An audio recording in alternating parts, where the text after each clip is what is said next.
This is the Conservative Czar, September 20th, 2012. I want to talk today about the possibility that we are going to have a war before the election.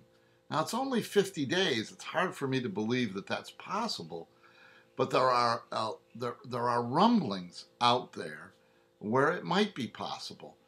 We are putting the biggest flotilla of force in the region. I think we have 3 carriers there.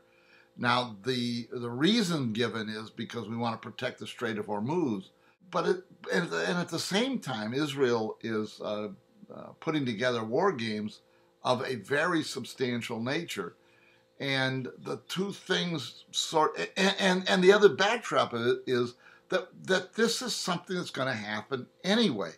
The situation in the Middle East, I've said this before, is going to cause a war, a major war with all parties involved, including the United States, and probably NATO, hopefully not China and Russia.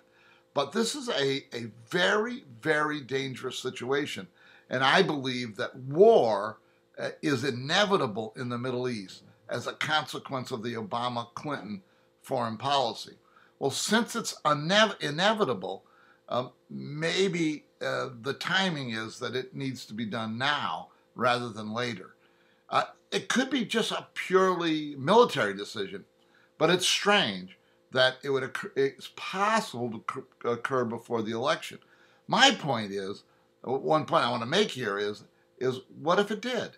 What if Israel and the United States coordinated an attack on Iran before the election?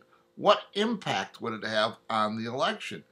And this is probably the reason why I don't think it'll happen, because I don't think it would help Obama. I think it would help Romney, especially if there's any real reporting as to the cause of this being necessary. Really going to help Obama, but it's still a possibility there. The rumblings over there are disturbing in terms of war, and I maintain that we're going to have a war. I believe shortly after the elections, shortly meaning in the next year or two after the elections, the new president will be confronted with a major war in the Middle East. I just don't see any way out of it when you have Egypt controlled by the Muslim Brotherhood and all the other factions, the rise of Islamist states around Israel. This is almost inevitable. But I'm just wondering if we're not going to have a war before the election. I don't believe it, but there's some strange rumblings. This is the Conservative Czar. See you next time.